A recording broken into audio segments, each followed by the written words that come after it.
Rabbi shrah li sadri wa yassir li amri wahlul 'uqdatam min lisani yafqahu qawli waj'al li waziran min ahli wa la hawla wa la quwwata illa billahil 'aliyyil 'azim. Laisa kamitslihi syai'un wa huwas samiul basir. Alhamdulillah, syukur. Selamat datang ke majlis pengajian kitab Ihya Ulumuddin karya Hujjatul Islam Imam Al-Ghazali bagi kali yang ke-22 di surau Al-Akhbar, Sungai Kerang ini. InsyaAllah malam ini kita mensyarahkan kitab Aqidah, Qawaidil Aqaid, yakni kitab yang kedua daripada 40 kitab yang ada dalam kitab Ihya. Jadi antara peranan kita belajar kitab Aqidah ini, antaranya ialah untuk membetulkan sembahan bagi yang belum betul. Yang keduanya untuk menepatkan sembahan bagi yang belum tepat, untuk membersihkan akidah kita, tauhid kita daripada sebarang kesyirikan, daripada mempersekutukan Allah, sama ada syirik yang terang-terangan ataupun syirik yang kita tak perasan, syirik jali ataupun syirik khafi. Kata Imam Al-Ghazali, bahkan dia, yakni Allah tidak serupa dengan yang ada, dan tidak suatu pun yang maujud, yang ada ni serupa dengan dia. Allah tak sama dengan apa-apa yang ada lah, dan apa-apa yang ada ni pun tak serupa dengan Allah.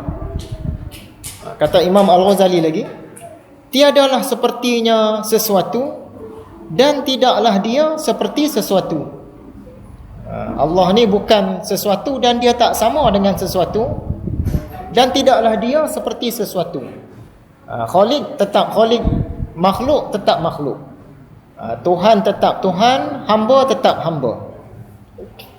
Yang khadim tetap khadim, yang baharu tetap baharu.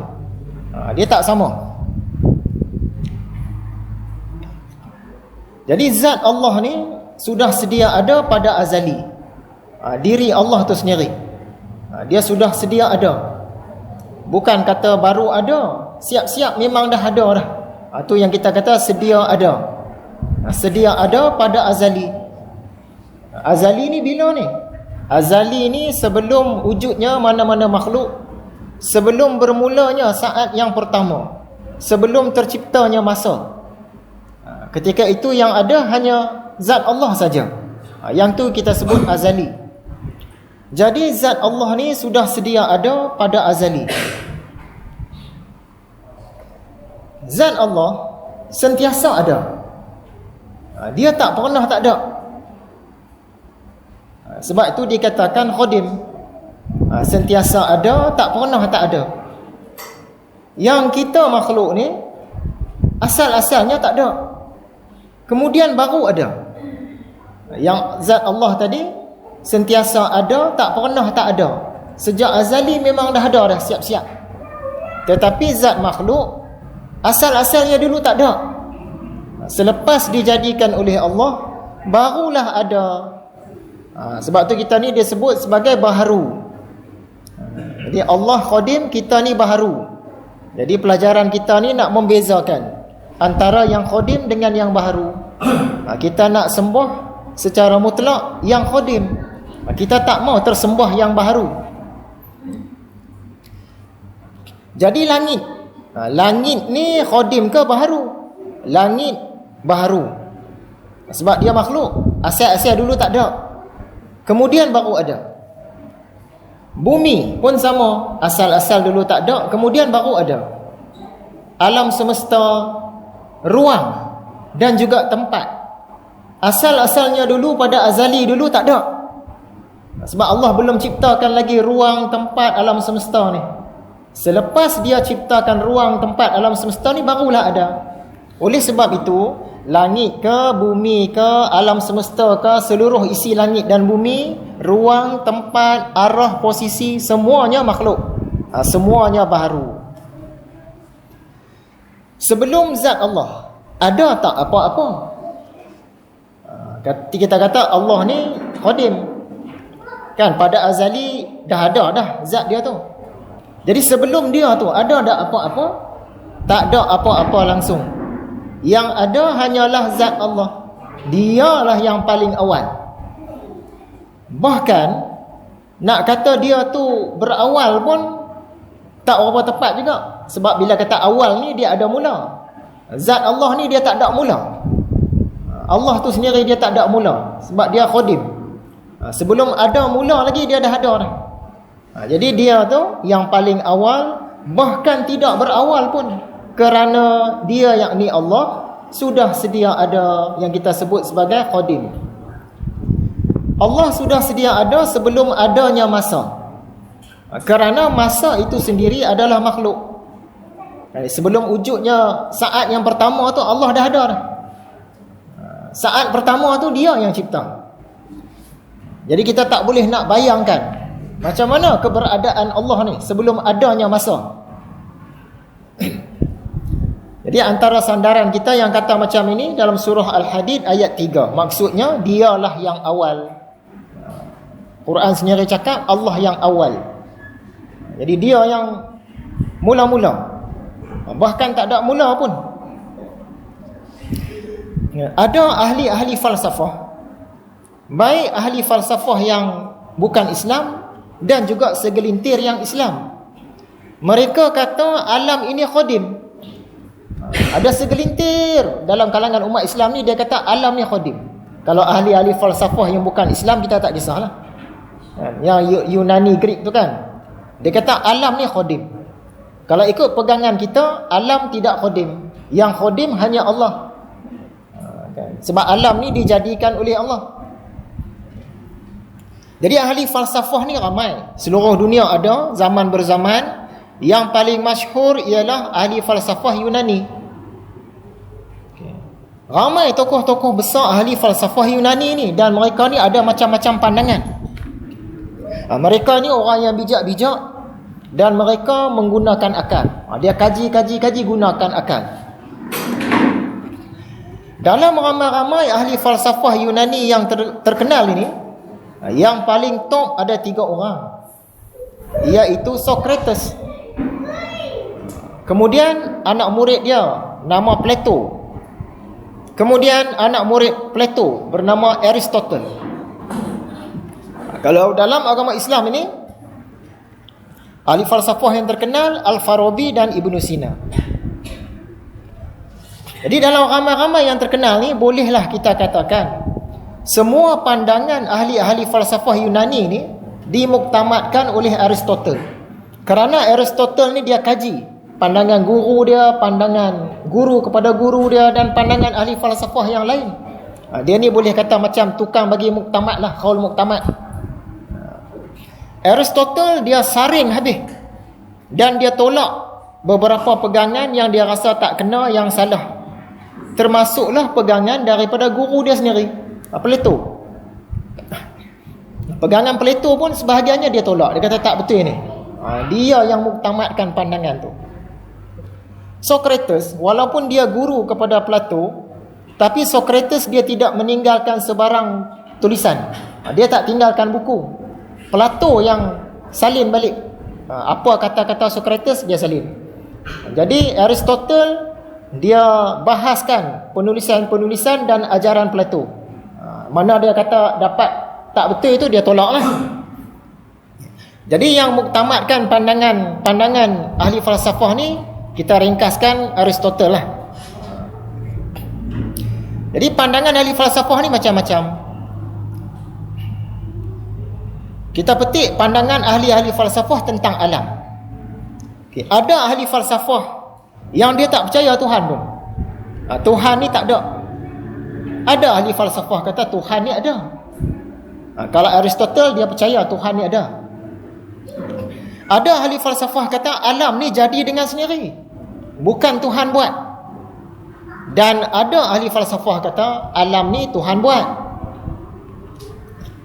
Ada ahli falsafah dia kata alam ni tak ada awal. Maksud dia qadim lah. Memang dah ada dah. Jadi alam ni bukan jadi. Dia tidak dijadikan. Bukan baru jadi. Memang dah ada siap-siap. Macam Tuhan pula. Dan ada ahli falsafah kata alam ni jadi kemudian. Alam ni baharu. Dia bukan qadim. Jadi bagaimana pandangan Islam? Kalau ikut pandangan Islam, Allah qadim. Alam baharu. Sebab alam dijadikan oleh Allah. Ikut pandangan Islam, Allah dia ada dahulu. Dia lebih awal daripada alam. Sebab dia sedia ada. Yang alam ni dia jadi kemudian. Tu kita kata alam ini baharu. Allah, kalau ikut pandangan Islam, zat dia tu dah ada sebelum wujudnya masa. Sebelum ada masa, zat Allah ni dah ada dah. Yang alam ni disebabkan dia makhluk, dia mula-mula wujud pada saat yang pertama. Ikut kajian sains, letusan agung, dia kata Big Bang. Bila meletup tu, itulah saat yang pertama baru wujud.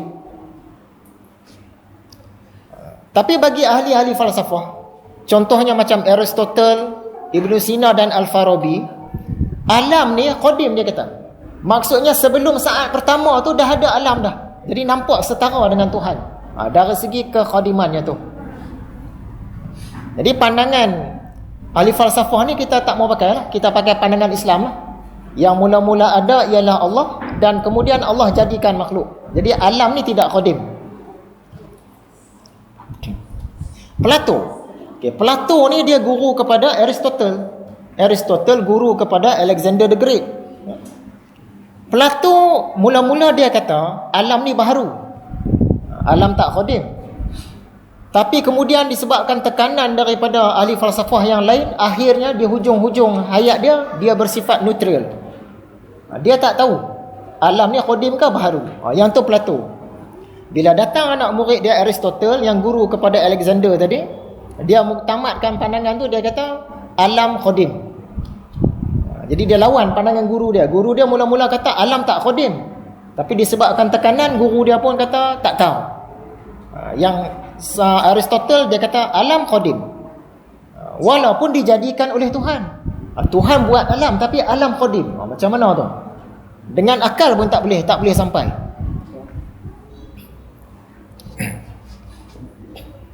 Jadi sebelum zat Allah, kalau ikut pandangan Islam, ada tak apa-apa? Tak ada apa-apa. Yang ada hanya Allah kerana dia yang awal. Ada tak sesuatu yang wujud yang ada lebih dahulu daripada Allah? Jawapannya tak ada lah. Semua makhluk wujud selepas daripada Allah. Semua lebih muda daripada Allah. Jesus Christ pun muda daripada Allah. Dia datang kemudian. Oleh sebab itu dia bukan Tuhan. Allah ni, Tuhan dia mesti qadim. Tiba-tiba orang Kristian Trinitarian dia kata Jesus Christ tu Tuhan lah tu. Padahal Jesus Christ tidak qadim. Dia datang kemudian. Dan dia lahir kemudian. Jadi dia bukan Tuhan lah. Semua makhluk wujud selepas daripada Allah kerana dia yang menjadikan semua makhluk.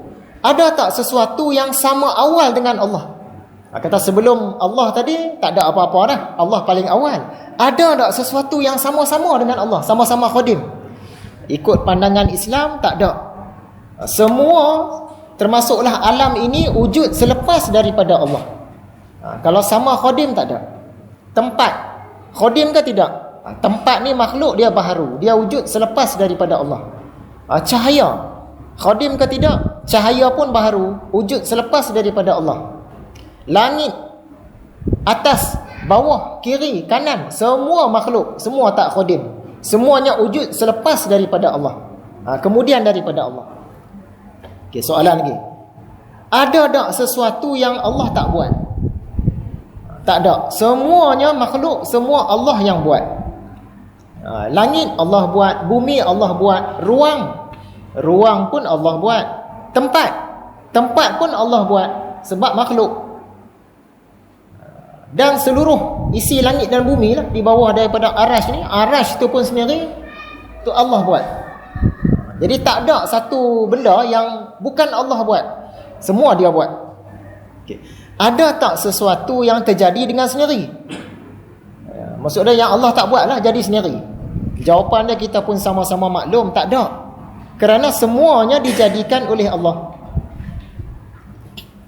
Sebab tu dalam Quran kan, surah Al-Alaq ayat 1 tu, Iqra' bismi rabbikal ladzi khalaq. Ni lebih 20 tahun sudahlah saya beli satu kaset di pasar malam, ceramah Tok Guru Ni Aziz. Dia cerita pasal ayat ni. Jadi saya imbas balik apa dia cakap lah. Dia kata lebih kurang, ayat ni kenapa dia sebut bacalah dengan nama Rabb kamu yang menjadikan. Lepas tu dia berhenti. Masuk ayat kedua. Ayat ni macam tergantung. Jadi huraian Tok Guru Ni Aziz, dia kata ayat ni tujuan dia nak bagi tahu segala apa yang makhluk, segala apa yang dijadikan, Allah yang buat. Sebab tu dia macam tergantung. Bacalah dengan nama Rabb kamu, Tuhan kamu yang menjadikan. Jadi akan datang persoalan kepada kita, langit siapa buat? Allah buat. Kita siapa buat? Allah buat. Ruang siapa buat? Allah buat. Tempat siapa buat? Allah buat. Masa siapa buat? Allah buat. Tu yang dia macam tergantung. Sebab dia nak cerita semuanya Allah buat. Jadi persoalan tadi, ada tak sesuatu yang terjadi dengan sendiri yang bukan Allah buat lah? Ataupun ada kuasa lain buat? Tak ada. Semua Allah buat. Termasuklah tempat, ruang, atas, bawah dan waktu. Bukan surat sebelah. Ruang, tempat, atas, bawah, langit, arah dan lain-lain lah. Semua ini makhluk ke bukan? Jawapannya, semuanya makhluk. Semuanya dijadikan oleh Allah. Allah Khaliq. Yang dia jadikan makhluk. Semuanya ada selepas Allah. Semuanya baharu. Semua baharu. Soalan lagi. Pada azali, ruang, tempat, atas, bawah, langit, arah, dah ada ke belum? Kita sedia maklum lah. Dah kata semua tu makhluk. Pada azali dulu tak ada lagi lah. Belum ada lah. Ruang belum ada, tempat belum ada, atas bawah belum ada, warna belum ada, bentuk belum ada, sempadan belum ada. Yang ada hanya zat Allah saja. Jadi semua belum ada. Kenapa belum ada? Belum diciptakan oleh Allah. Setelah dijadikan oleh Allah, barulah semua itu ada. Maksudnya semua itu adalah baharu, tidak khadim. Alam ini tidak khadim. Soalan lagi. Zat Allah sudah sedia wujud pada azali, atau sebahagian orang disebut sejak azali. Pada azali ataupun sejak azali itu samalah. Maksudnya sebelum saat pertama, sebelum masa tercipta. Pada azali itu yang ada hanyalah zat Allah. Adakah zat Allah memerlukan ataupun bergantung ataupun berhajat ataupun terpengaruh kepada ruang? Kita dah jawab tadi. Ruang, tempat, atas, bawah, langit, arah ni pada azali tak ada lagi. Tapi Allah dah ada. Jadi zat Allah tu, dia perlu tak ruang? Perlu tak tempat? Perlu tak atas, bawah? Perlukah langit? Perlukah arah untuk dia wujud? Kita pun sedia maklum jawapan dia tak perlu lah.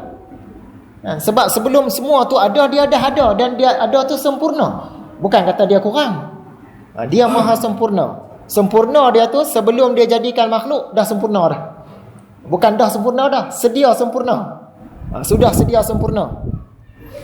Bila dia jadikan makhluk, macam itulah kesempurnaannya. Tak kurang sikit pun. Sampailah bila-bila pun Allah ni maha sempurna.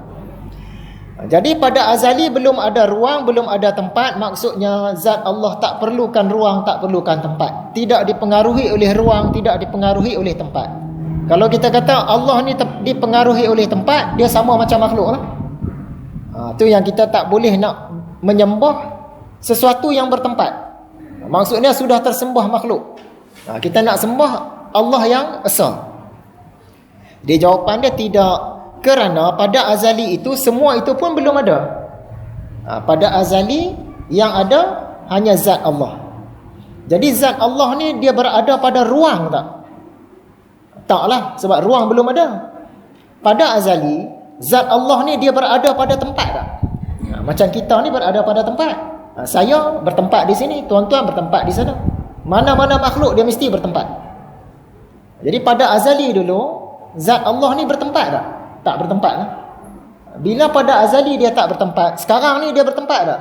Tak bertempat juga. Sebab pada azali dulu dia dah sempurna dengan tidak bertempat. Kalau tiba-tiba sekarang ni dia bertempat, tak sempurna lah. Dia berubah kan. Sedangkan Allah ni baqa, kekal, dia mana boleh berubah. Pada azali dulu, zat Allah dia berada pada langit tak? Tak ada lah. Sebab langit belum dicipta. Dia dah sempurna dah walaupun tanpa langit. Masa tu alam semesta pun belum ada, angkasa lepas pun belum ada, syurga neraka pun belum ada. Dan Allah sudah ada. Dia tak terpengaruh dengan semua tu. Soalan lagi. Selepas azali, Allah menciptakan semua itu, maksudnya Allah menciptakan ruang, tempat, atas bawah, warna, rupa bentuk, langit, posisi. Adakah zatnya mengalami sebarang perubahan? Bila dia ciptakan makhluk, berubah tak diri Allah tu? Zat tu berubah tak? Jawapannya tidak. Kenapa tak berubah? Kerana zat Allah ni bersifat baqa. Dia kekal. Sikit pun tak berubah. Langsung tidak pernah berubah dan tidak akan berubah walau sesedikit mana pun. Apa sahaja yang pernah alami perubahan adalah makhluk. Kalau kita kata Allah ni berubah, dia jadi makhluk lah. Allah mana boleh berubah, dia sempurna. Kalau dia berubah tu maksud dia tak sempurna lah. Macam kita ni berubah. Daripada kecil jadi besar berubah. Daripada muda jadi tua berubah. Daripada sana main pindah duduk sini berubah. Zat Allah dia tak berlaku semua tu. Dia tidak semakin tua, tidak semakin besar, tidak berubah tempat. Bahkan kalau kita katakan pada azali Allah kuat, sekarang dia lagi kuat, yang tu pun tak boleh. Seolah-olah pada azali dulu dia tak sempurna, dia lemah. Sekarang pula dia kuat dah. Pada azali dulu sempurna kekuatan dia, sekarang pun sempurna kekuatan dia, akan datang pun sempurna kekuatannya. Ilmu Allah pun macam tu juga. Kalau kita kata dulu Allah bijaksana, sekarang dia lagi bijaksana, tak betul juga. Apatah lagi kalau kita katakan dulu Allah bijaksana, sekarang dia kurang sikit dah. Lagi dah tak betul. Dulu dia bijaksana, sekarang dia bijaksana macam tu lah, sempurna. Dan masa akan datang pun kebijaksanaan dia sempurna, tak berubah sikit pun. Zat dia pun tak berubah, apa sifat dia pun tak berubah semua. Yang berubah adalah makhluk, kita lah berubah. Zat Allah tetap macam dulu juga. Sekarang akan datang pun sama. Yang berubah rupa, berubah bentuk ni makhluk. Yang berubah tempat, makhluk. Sekiranya Allah dia ada mengalami apa-apa perubahan, ini menunjukkan dia tak sempurna lah. Zat dia tu tak sempurna. Sedangkan yang kita imani, zat Allah ni sempurna. Jadi dia tak berubah apa-apa. Jadi kita tak boleh iktiqadkan kata zat Allah ni ada berubah, Allah ada berubah. Tak boleh.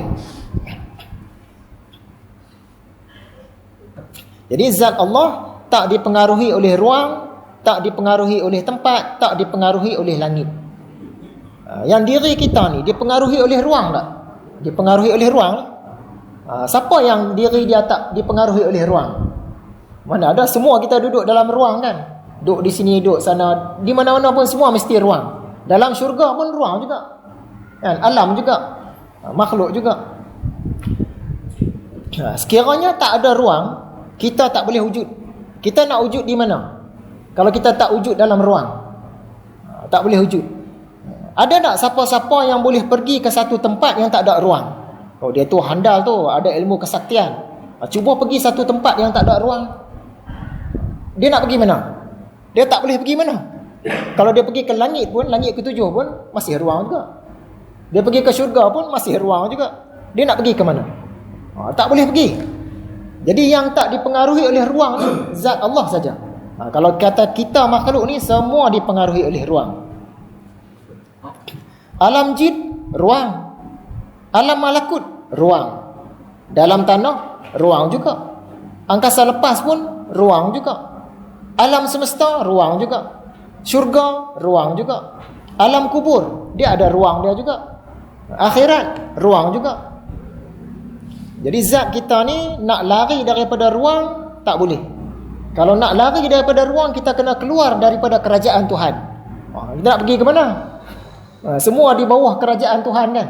Mana boleh lari daripada kerajaan Tuhan? Kita kena keluar daripada kerajaan Allah. Bolehkah keluar? Tak boleh keluar.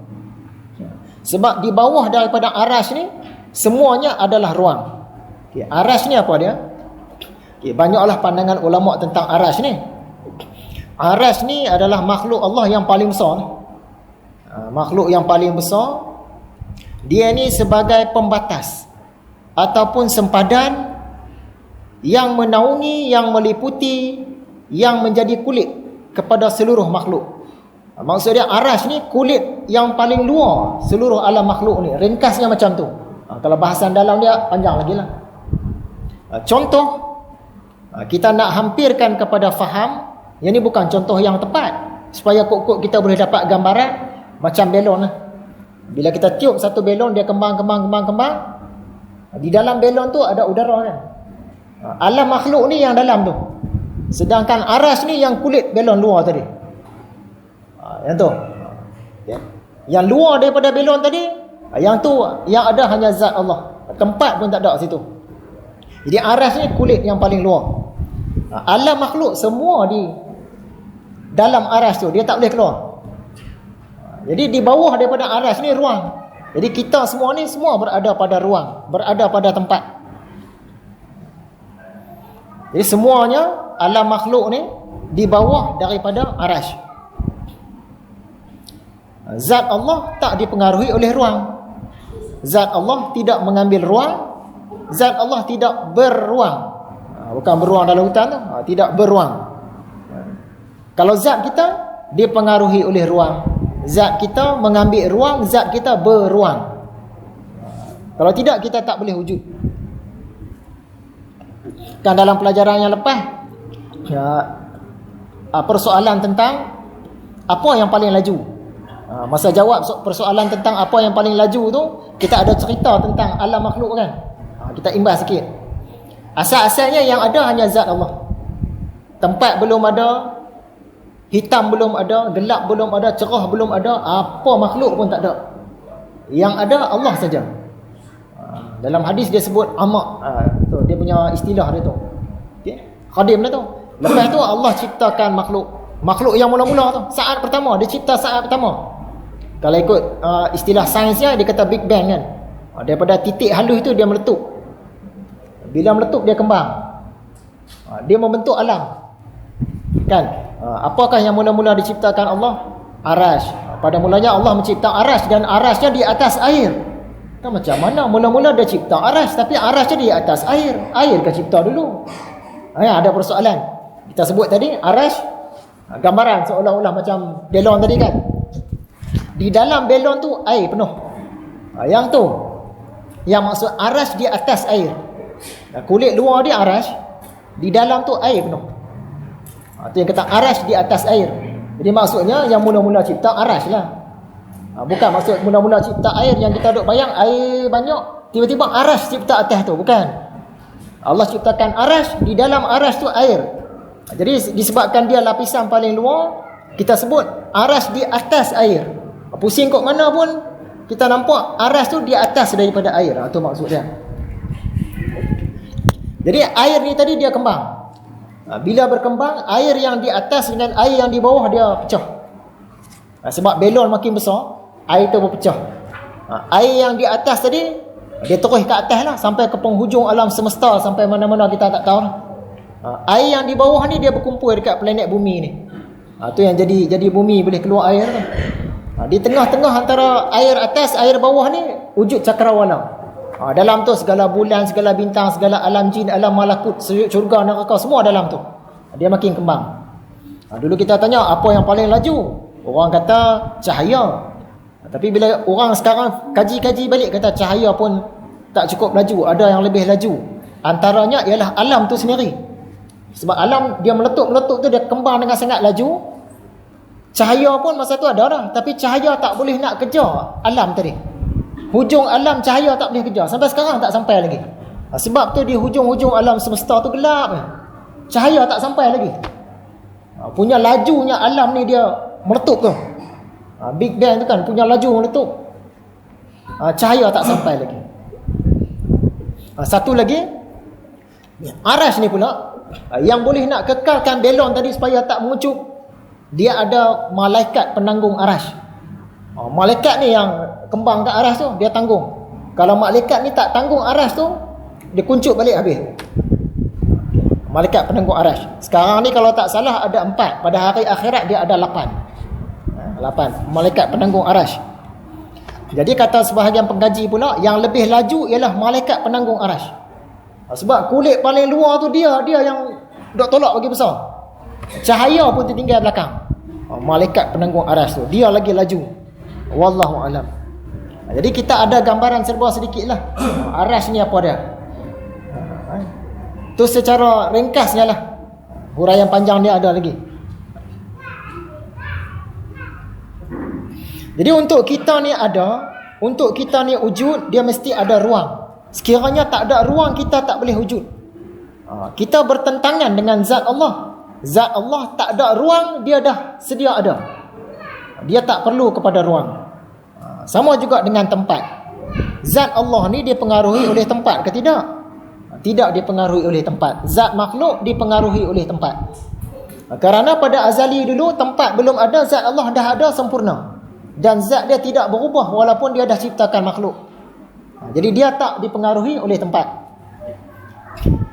Adakah zat Allah ni mengambil tempat? Zat Allah tak mengambil tempat. Zat kita mengambil tempat. Siapa boleh pergi satu tempat yang tak ada tempat? Siapa pun tak boleh. Makhluk dia tak boleh. Dia mesti duduk di bawah arash. Dia tak boleh nak keluar daripada arash tadi. Sebab di luar daripada arash tu bukan tempat dah. Dia nak pergi duduk di situ macam mana? Jadi zat Allah ni tidak bertempat. Jadi langit ni tempat ke bukan?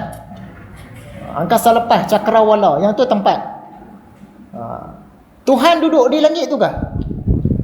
Jadi orang-orang zaman dulu dia beranggapan Tuhan duduk di langit. Tu yang dia duduk sembah alam semesta, sembah langit, sembah bintang-bintang. Planet-planet kan dia sebut bintang. Sembah Jupiter, sembah Marikh, sembah apa semua tu, sembah Saturn. Sebab dia beranggapan Tuhan duduk di langit. Sedangkan langit itu tempat. Zat Allah tak terpengaruh dengan langit.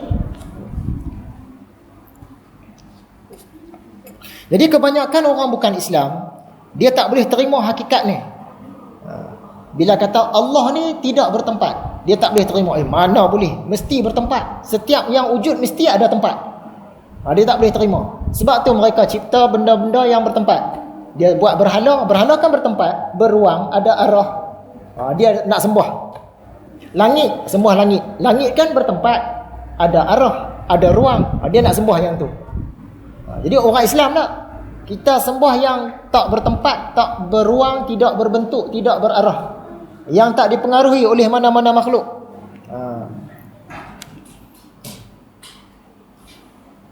Jadi mereka ni tak boleh terima konsep tu. Jadi mereka buat sendiri sembah berhala, sembah alam sekeliling, sembah alam semesta. Sembah diri sendiri pun ada. Sembah matahari, sembah benda-benda langit, sembah cahaya, sembah api dan lain-lain lagi. Macam-macam mereka ni sembah.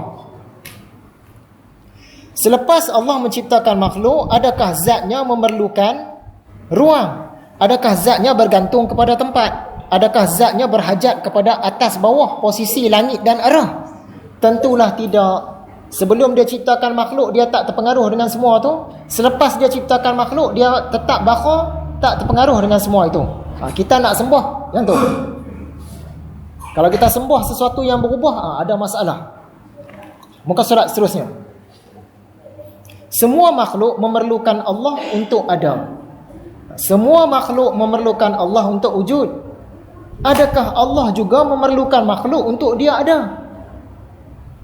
Kita pun masing-masing maklum jawapanlah, tidaklah. Kan Allah tak perlukan tempat, dia tak perlukan cahaya, tak perlukan bumi, tak perlukan langit, tak perlukan ruang, tak perlukan warna, tak perlukan udara. Sebelum ada semua tu dia dah ada dah. Dia tak perlu semua tu. Sesiapa yang berhajat kepada salah satu daripada makhluk tu lemah. Sedangkan Allah ni mana lemah, dia maha gagah. Dia sempurna. Tanpa mana-mana makhluk pun Allah sudah sedia ada. Jadi zat Allah ni dia tak perlukan ruang untuk dia wujud. Begitulah dulu, sekarang, masa akan datang macam itulah. Tak berubah sikit. Zat Allah dia tak perlukan tempat untuk dia ada. Kita perlu tempat. Zat Allah tak perlukan langit untuk dia ada. Kita perlukan langit. Inilah angkasa ni langit. Bumi pun berada di langit kan. Dia terapung-apung kat langit. Bumi itu pun perlukan langit untuk dia ada. Tambah kita yang duduk di bumi, kita pun perlukan langit untuk kita ada. Zat Allah, dia tak perlukan atas bawah. Kita perlu atas bawah. Kan? Kita perlu atas bawah, kiri, kanan, tengah, depan, belakang, kita perlu. Allah tak perlu. Yang perlukan semua itu ialah makhluk. Jadi kita nak sembah Allah, jangan sembah makhluk. Sembah Allah, jangan tersembah makhluk. Jadi pelajaran tauhid ni nak sucikan Allah daripada sekalian makhluk. Itu kita sebut subhanallah, dia suci daripada sekalian makhluk. Bila sampai pelajaran tasawuf nanti, lepas kitab tauhid kita masuk kitab cinta Allah, yang tu untuk mengesahkan Allah dengan sebenar-benar esa. Sekarang ni nak bagi bersih dulu. Kita nak sembah solid Allah saja, tak mau sembah Allah yang bercampur dengan makhluk. Jadi dah solid yang tu, pergi kepada mengesahkan Allah, insya-Allah. Jadi zat Allah itu bertempatkah? Tidaklah. Zat Allah ni ada ruang kah kita boleh masuk duduk dalam badan dia ke? Taklah. Zat Allah ni berada di atas kah? Berada di bawah kah? Tak juga. Zat Allah ni boleh turun naik tak?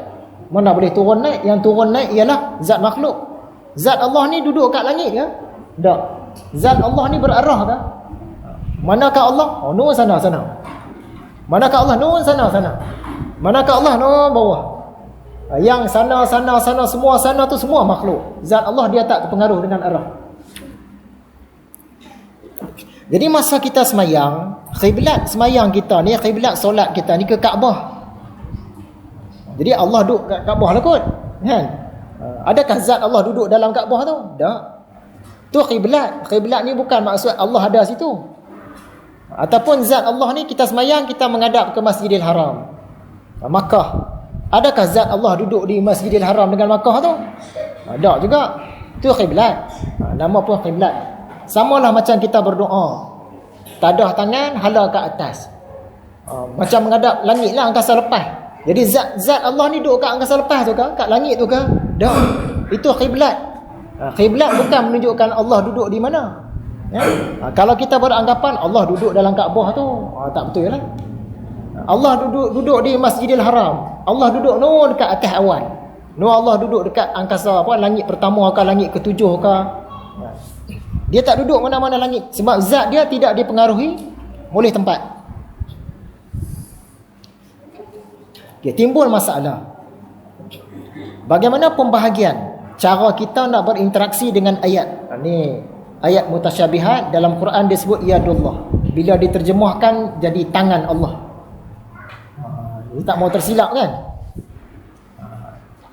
Jadi nak memaham tangan Allah ni, kita ambil perumpamaan lah. Kita ambil tamsilan. Yadullah ni ataupun tangan Allah ni kita tak boleh faham secara zahir. Kita ambil itu terus nak pakai. Dia tak boleh. Kan? Jadi perumpamaan dia, kita ambil perumpamaan yang mudah-mudah dulu. Contoh, kita ni asal orang typing. Jadi di typing ni dia ada istilah-istilah yang biasa orang typing pakai. Saya duduk typing lama kan.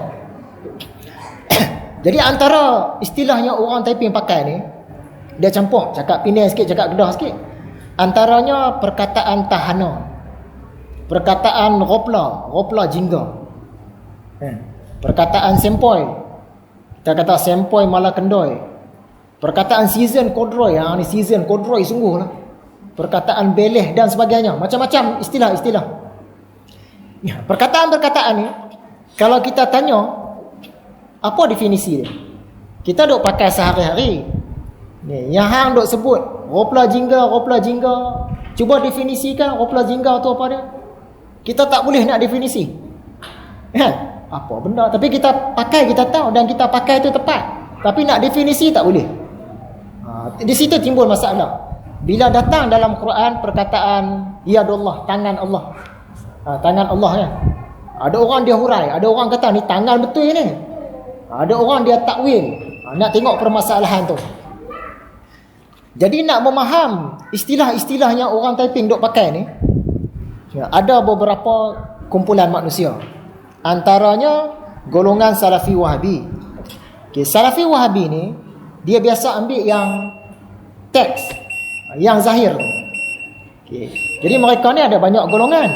Salah satunya, bila mereka dengar, mereka ni asal daripada KL, Kuala Lumpur. Mereka tak pakai istilah-istilah ni. Bila sampai ke Taiping, mereka dengar orang Taiping sebut Tahana, Ropla, Jingga, Sempoi, Season, Kodroi, semualah. Jadi bagi mereka, perkataan-perkataan ni memang wujud, dan orang Taiping saja tahu apa maksud dia. Oleh sebab itu, mereka tak mau ambil tahu. Ada tak perkataan Season, Kodroi? Ada. Orang Taiping pakai perkataan tu. Apa maksud dia? Aku tak mau ambil tahu. Ni style Salafi Wahabi. Sebahagiannya tak mau ambil tahu. Tapi dia pakai juga. Tapi dia tak mau ambil tahu maksud dia. Apa definisi dia? Mana boleh definisi? Benda ni tak boleh definisi. Okey. Golongan yang kedua, golongan ahli bid'ah. Mereka ni orang KL datang ke Taiping, kali pertama dengar perkataan-perkataan tu, mereka tak tahu pun apa maksud dia. Dia dengar orang pakai perkataan sempoi, dia pun sempoi jugalah. Orang kata gempak, dia pun gempak lah. Dia sebut gempak, kan? Kita sebut gempak, dia sebut gempak. Dia pun pakai. Tapi dia tak tahu apa maksud, dia pakai saja. Yang ni boleh mendatangkan salah faham. Jenis yang ketiga, orang KL juga datang ke Taiping, dia dengar perkataan-perkataan tu, kita tamsilkan dengan mazhab Asy'ariyah dan Maturidiyah. Sampai-sampai dia dengar orang Taiping ni sebut Ropla Jingga. Dia dengar apa Ropla Jingga ni, dia perhati dengar, oh Ropla Jingga ni maksud dia lebih kurang macam ni lah. Dia takwil. Dia tak faham maksud Ropla Jingga tu, tapi dia takwil. Ropla Jingga ni maksud dia orang ni pemikiran dia tak sampai, dia ni macam kelang kabut sikit. Dia takwil. Bila dia takwil tu, maksud dia mungkin dekat dengan maksud sebenar. Dia takwil. Jenis golongan yang keempat, yang ni mazhab mukasyafah, ahli-ahli sufi. Bagi mereka pakai yang zahir pun tidak, nak kata takwil pun tidak, nak faham perkataan-perkataan ni mereka duduk. Dia duduk di Taiping ni 2-3 tahun, dia lalui sendiri, dia alami sendiri, dia rasa sendiri. Dia lalui sendiri. Macam mana orang Taiping guna kalimah beleh? Macam mana orang Taiping guna kalimah tahana? Lama kelamaan dia tahu. Dia tahu, oh yang ni maksud dia. Dan dia boleh pakai tepat dengan tempat dia. Tapi kalau kita tanya kat dia, apa maksud beleh? Dia tak boleh nak definisi. Tapi dia pakai betul. Macam budak-budak budak-budak, kalau dia duduk di Kedah, dia akan cakap lorat Kedah. Dia guna perkataan-perkataan ni, dia pakai juga. Dia pakai tu tepat. Tapi kalau kita tanya kat dia, apa maksud tahana? Budak kecil 7 tahun, dia pakai, untuk saudara buat tahana kat aku. Apa tahana tu apa dia? Cuba definisi. Mana dia reti nak definisi, tapi dia pakai tu tepat. Jadi ahli sufi tu macam tu lah. Macam anak saya tu umur 4 tahun. Pak Su dia hisap rokok ramai-ramai dengan kawan-kawan. Jadi puntung rokok banyak. Dia keluar-keluar ke pintu, dia kata, apalah acu ni? Melampau. Dia kata melampau. Dia guna perkataan melampau tu tepat bagi budak yang umur 4 tahun kan. Tapi kalau kita tanya kat dia, cuba adik definisikan melampau tu apa dia? Mana dia boleh jawab? Sebab perkataan melampau tu tak boleh nak definisi, tapi dia guna tu betul. Macam tu. Sekarang kita nak pergi kepada yang sebenarnya. Tentang yadullah tadi, tangan Allah. Bila dalam Quran dia sebut yadullah, tangan Allah. Jadi golongan Salafi Wahabi ni, dia banyak golongan. Antaranya dia kata kami beriman dengan tangan Allah tu, tapi kami tak mau ambil tahu apa maksud dia. Kami percaya saja. Itu satu golongan, tangan Allah. Ada pula yang teruk macam Rasul Dahri di Singapura. Dia pun mazhab Salafi Wahabi juga. Dia kata dalam Quran Allah kata dia ada tangan, dia ada tangan. Dia tunjuk tangan dia. Allah kata dia ada tangan lah. Kita mana boleh, bahaya tu. Berjisim, mana boleh. Tapi bagi dia Allah kata bertangan. Maksud dia tangan tu macam tangan makhluk. Cuma rupa tak tahu macam mana. Yang tu bahaya. Yang tadi tu selamat juga. Dia kata Allah kata dia ada tangan lah, tapi tak mau faham apa-apa. Yang tu kurang sikit. Macam mana dengan mazhab ahli bid'ah?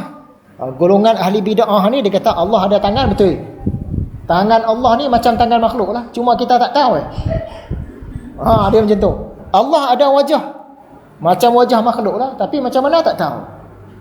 Allah ada rupa paras, ada jisim, ada arat semua. Yang ni sangat berbahaya. Golongan Asy'ariyah dan Maturidiyah, dia nak jaga akidah orang awam supaya tak faham yang merapu-merapu, dia takwil. Bila takwil ni yadullah, tangan Allah ni apa maksud dia? Yang ni kekuasaan Allah. Dia takwil supaya orang tak merepek macam-macam. Selagi orang duk gambar Allah ada tangan, maksud dia makhluk lah. Kalau kita sembah Allah yang tu, kita sembah makhluk, bukan sembah Allah, kan? Mana boleh Allah ada tangan? Tunjuklah Allah ada tangan. Yang ada tangan makhluk. Dalam Quran pun dia tak sebut Allah ada tangan, dia kata yadullah, tangan Allah. Ni.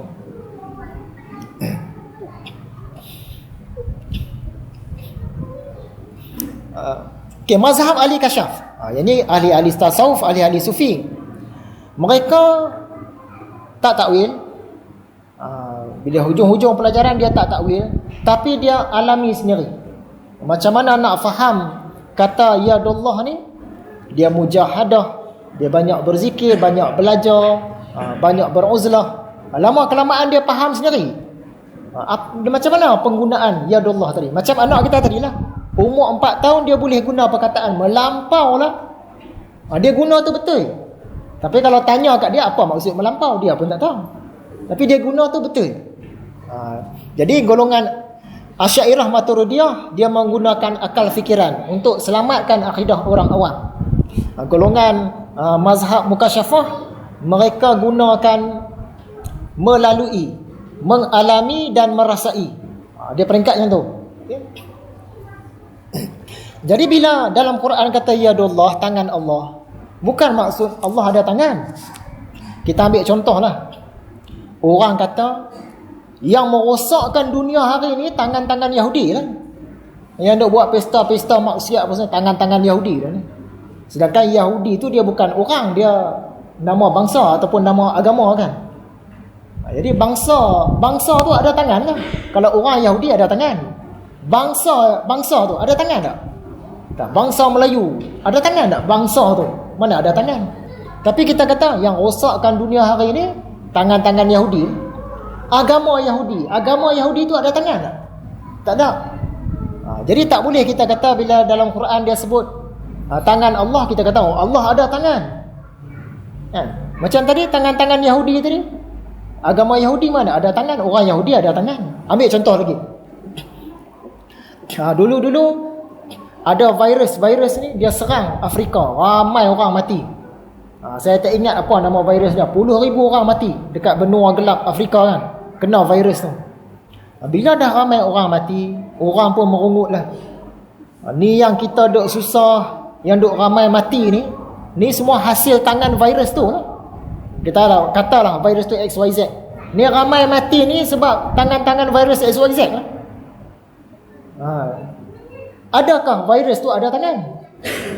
Virus tu tak ada tangan. Jadi penggunaan kalimah tangan tu nak menunjukkan kerja virus. Macam tadi, ni pesta-pesta maksiat seluruh dunia ni tangan-tangan Yahudi dah buat ni.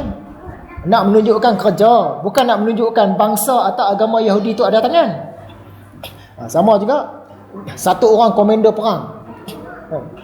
Dia ni zalim, zaman dulu zalim, tapi dia tak ada tangan, kudung. Tapi dia komander perang. Orang cukup takut dengan dia. Salah sikit je orang bawah dia pancung. Kan? Jadi orang tanya kepada orang bawahan dia, dah tahu komander kamu ni zalim, kenapa masih ikut arahan dia?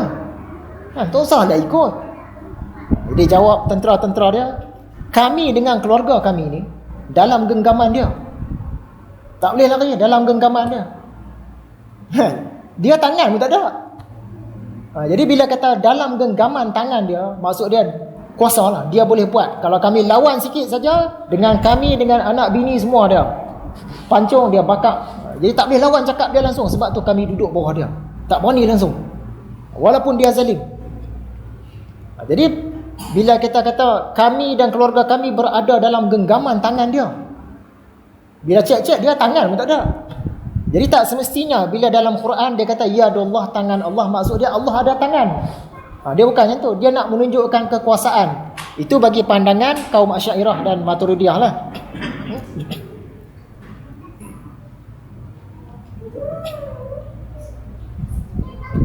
Dalam sukan kita menang, emas dalam genggaman Malaysia. Malaysia ni negara Malaysia ni ada tangan ni. Kenapa kita kata emas ada dalam genggaman Malaysia? Yang pegang emas tu tadi manusia, tapi kita kata emas dalam tangan manusia, dalam tangan Malaysia. Malaysia mana ada tangan? Malaysia ni wilayah negara kan. Tapi kita sebut genggaman, seolah-olah dia ada tangan. Dia ni personifikasi saja. Orang kata apa, bahasa sastra, sama dengan tangan Allah. Bukan kata Allah ada tangan macam makhluk ni dah. Dia nak ceritakan kekuasaan tu tadi. Okey. Contoh Piala Merdeka. Piala Merdeka tahun ini terlepas ke tangan Jepun. Kita lawan dengan Jepun, tiba-tiba kalah perlawanan akhir kan, Pesta Bola Merdeka contohlah. Terlepas ke tangan Jepun. Negara Jepun tu ada tangan? Dia tak ada tangan. Tapi kenapa kita kata terlepas ke tangan Jepun? Nak menunjukkan mereka dapat kuasa tu di tangan mereka, kejar mereka. Jadi dalam Quran pun sama. Bila dia kata tangan Allah di atas tangan-tangan mereka, bukan nak maksud Allah ada tangan tu, bukan. Kalau kita beriktikad Allah ada tangan, macam orang tu kata tadi, Allah ada tangan, tunjuk tangan, makhluk lah tu, tersembah makhluk, tu yang kita tak mahu tu. Jadi kita tak boleh ambil yang zahir secara terus menerus, kita kena kaji dulu. Al-Quran ni dia dalam bahasa sastra kan. Jadi nak memaham dia tu bukan boleh ambil terus sebiji daripada zahir teks ayat tu. Contoh yang kita buat dulu, bila dalam perang Iraq, Amerika hantar tentera dia. Tentera dia pun sampai, dia orang Iraq kata, sampai dah, Bush sampai dah. Bush tak sampai pun situ, dia duduk Amerika lah, tentera dia yang sampai. Tapi penggunaan bahasa tu kita kata sampai dah Bush. Macam Alexander the Great dia serang dulu wilayah Hind, utara India. Orang sana sampai dah Alexander. Ni yang rumah-rumah terbakar dia bunuh apa semua ni, Alexander lah buat ni. Padahal tentera dia yang buat. Kan Alexander dia duk kontrol daripada jauh tu. Tentera dia yang bakar duk bunuh semua ni. Cara bahasa tu. Zaman Nabi Musa, bayi-bayi Bani Israel yang lelaki semua bunuh mati. Jadi orang pun kata, siapa bunuh ni? Firaun bunuh ni. Padahal Firaun duk istana dia tak bunuh pun. Dia arahkan tentera dia mai bunuh. Tapi kita dari segi bahasa tu, keindahan bahasa tu, kita kata Firaun yang bunuh, sebab arahan daripada dia.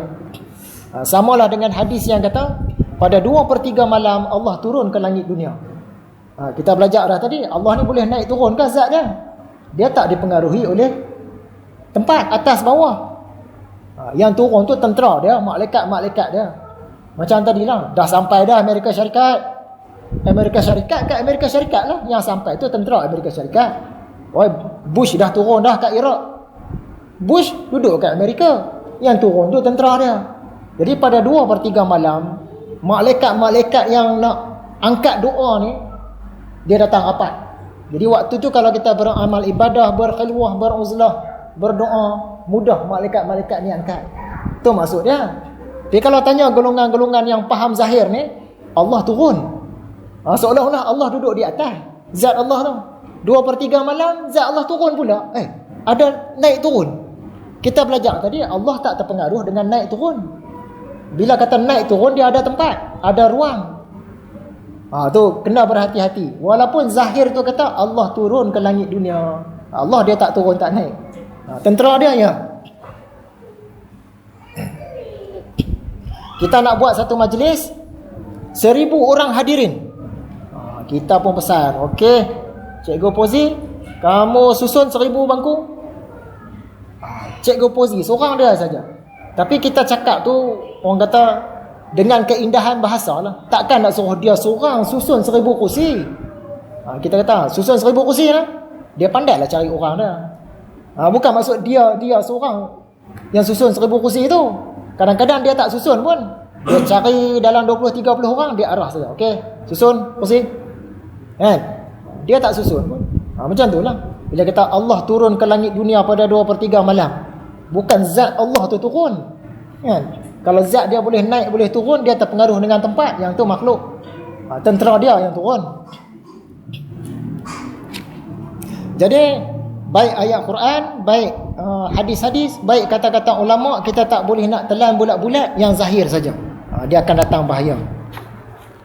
Nampaknya malam ni pun tak habis dengan ni.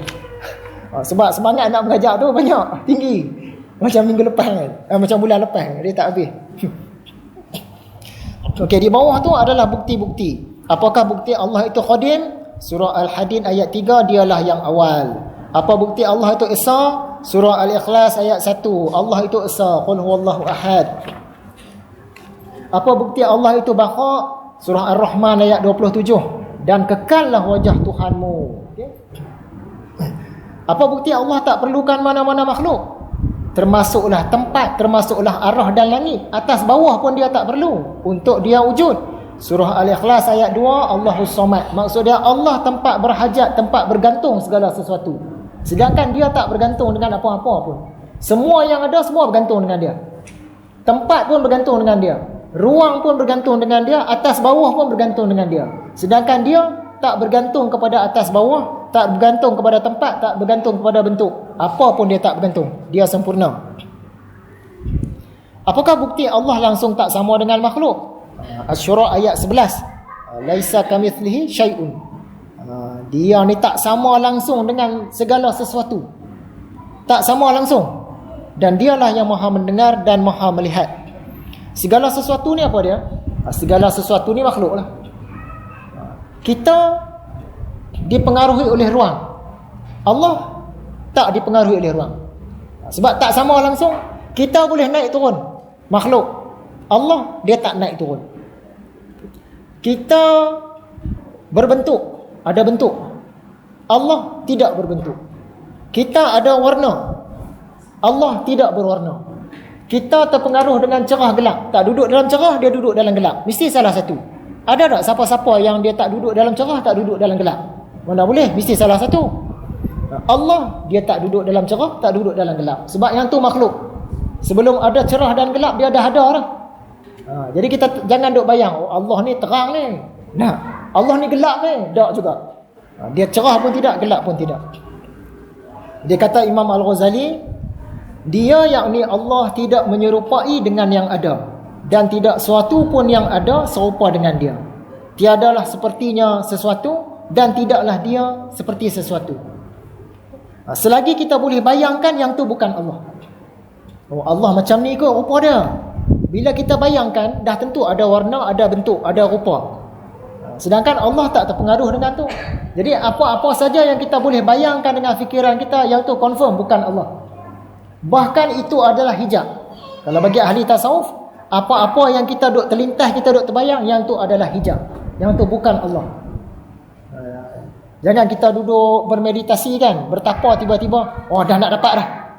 Dah nak dapat dah rupa Allah ni, dah nampak sikit-sikit dah. Tu bukan dia lah tu. Yang tu dah tentu makhluk. Kata Al-Ghazali, Allah ni tidak dengan tubuh yang merupakan, dia tidak bertubuh. Tidak juga dengan jauhar.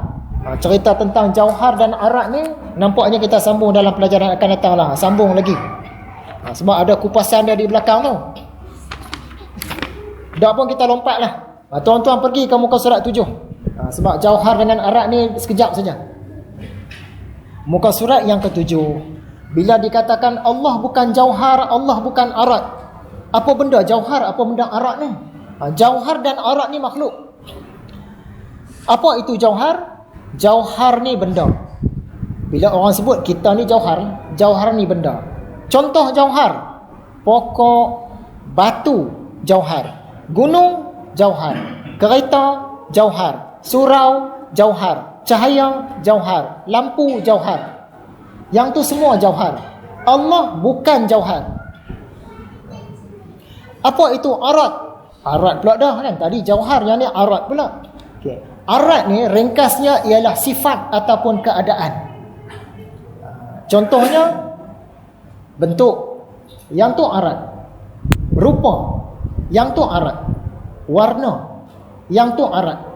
Tempat, posisi, gerak ataupun diam, berhubung ataupun bercerai ataupun terpisah, ada ringan, ada berat, ada masa, ada berbunyi ataupun senyap. Yang tu semua arat, sifat. Kita ambil contoh bila kata nak mudah faham. Contoh batu. Okay, seketul batu, batu ni jauhar. Apakah arat dia? Batu ni keras. Sifat dia keras. Yang tu arat. Batu jauhar, sifat dia yang keras, yang tu arat. Kemudian batu ni tadi ada warna. Warna hijau campur dengan putih berlumut. Yang warna tu tadi, yang tu arat. Allah bukan jauhar, bukan arat. Batu tadi, bentuk dia 5 segi. Katalah batu tu bentuk 5 segi. Yang tu arat. Ataupun batu tu bentuk dia bulat. Yang tu arat. Ataupun batu tu kasar ataupun lincin. Yang tu arat. Jadi batu tadi jauhar, yang sifat-sifat dia arat. Zat Allah bukan jauhar, bukan arat. Satu contoh lagi, angin. Angin ni jauhar. Benda lah jauhar. Sifat dia sejuk. Sejuk tu arat. Ataupun angin ni panas. Panas tu arat. Ataupun angin ni laju. Laju tu arat. Ataupun angin duduk setempat, arat. Zat Allah, dia bukan jauhar, bukan arat. Dia pelajaran tentang jauhar dan arat ni kita sambung dalam pelajaran akan datang lah. Oleh itu, kesimpulannya Allah bukan jauhar. Dia tidak bertempat, tidak melekat, tidak bersentuh. Allah juga bukan arat. Allah ni bukanlah berbentuk, bukanlah berwarna. Zat dia tu bukan jernih, bukan keruh. Tidak berarah, tidak ada rupa. Duduk di langit pun tidak, duduk di bumi pun tidak, dalam tanah pun tidak. Tidak bergerak dan tidak berdiam. Kalau makhluk ni antara dua lah. Kalau tak bergerak, dia diam. Boleh tak kita lari daripada dua ni? Siapa yang boleh buat diri dia tak bergerak dan tak diam? Siapa pun tak boleh buat. Dia mesti salah satu. Apa-apa makhluk pun, gelas ni diam. Saya bergerak, kipas bergerak, dia mesti salah satu. Ada kipas duduk diam, ada kipas bergerak. Ada tak satu kipas yang tak duduk diam, tak bergerak? Mana ada? Jadi yang dipengaruhi oleh diam ataupun gerak, makhluk. Allah dia bergerak pun tidak, diam pun tidak. Zat dia tu. Okay. Jadi kesimpulannya, pelajaran kita hari ini sebenarnya kita nak mensucikan Allah. Mensucikan Allah. Dia ni huraian kepada subhanallah. Kita sebut subhanallah, kita sucikan Allah daripada segala tempat, segala ruang, segala warna, segala cerah gelap, segala sempadan, segala bentuk, segala apa-apa pun lah maksud dia makhluk. Sucikan Allah daripada makhluk. Itu yang kita nak sebut subhanallah, subhanallah, subhanallah. Sucikan dia daripada segala-galanya. Zat dia tu sempurna. Zat dia tu sempurna. Sebab tu kadang-kadang kalau tok guru tauhid atau tok guru tasawuf ni, bila lepas isyak tu dia kata, hari ni kita tak cerita panjang, saya cuma nak syarahkan subhanallah saja. Dia syarahkan subhanallah tu kita punya pelajaran ni semua. Daripada isyak tu sampai ke subuh, dia syarah benda pendek je, tapi isi dia tu banyak. Jadi sekiranya ada salah dan silap, saya mohon banyak-banyak maaf lah. Boleh dibuat teguran. InsyaAllah jumpa lagi dalam kuliah yang akan datang. Wabillahi taufiq.